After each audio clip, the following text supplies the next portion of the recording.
పైన ఉన్నటువంటి పెద్దలందరికీ నా నమస్కారములు. అలాగే ఈ అభినందన సభకు వచ్చినటువంటి మీ అందరికీ కూడా నా శుభాభివందనాలు. ఒక 2 కవితలు 1 నిమిషంలో చదివేస్తాను. కులం మతం అడ్డేలా, పురిటి నొప్పులు వచ్చి ఉరుకుతున్నప్పుడు, దావాఖానలో ఆడబిడ్డ ప్రసవించినప్పుడు ఒక్కసారి కూడా ఆలోచించలేదా? డాక్టర్ అమ్మది ఏ కులం ఏ మతం?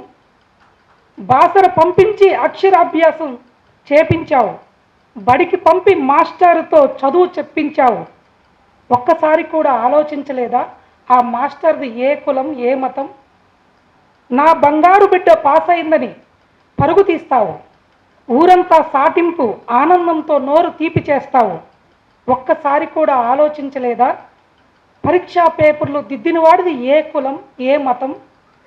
ఇన్ని చేసిన మీరు బిడ్డ పెళ్లి వయసు వచ్చేటప్పటికి ఒక్కరోజు మీ ముందుకొచ్చి, అమ్మా నాన్న నేను ఒకరిని ఇష్టపడ్డాను, మీరు ఒప్పుకుంటే మనువాడతాను అంటే ఒక్క క్షణం ఉక్కిరి బిక్కిరి అయి చేత పట్టి గొంతు నులిమి ఇంటిలో దాచి తాడుతో కట్టి భయపెట్టి బంధించి బాధించి ఆ బిడ్డ నరకయాతన అనుభవిస్తుంటే అప్పటి వరకు గుర్తురాని కులం మతం ఇప్పుడు గుర్తొచ్చింది. మూఢ విశ్వాసాల్లో మునిగిపోకండి, మారండి, బ్రతకండి, నూతన జీవితం విజ్ఞానంతో ముందుకు సాగండి. ఇది ఒకటి. రెండవది, ప్రేమకు హద్దులు లేవు, ప్రేమకి ఏది అడ్డంకి? కులమా మతమా? ఇది మనసుల కలయిక, హృదయాలను కట్టిపడేసే బంధం. కలిసి ఉండే మనసుల్ని విడదలేయలేరు, స్నేహం ప్రేమను చంపలేరు. అవగాహన లేని దురభిప్రాయాలు నవయుగానికే అపవాదాలు. ప్రేమ పెళ్ళిళ్ళు నేరం కాదని నడిచే సమాజం గుర్తించాలి.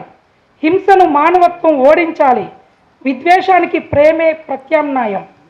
తెలంగాణ గడ్డపై ప్రేమకు గౌరవం, స్వేచ్ఛగా జీవించే హక్కుకు మద్దతు.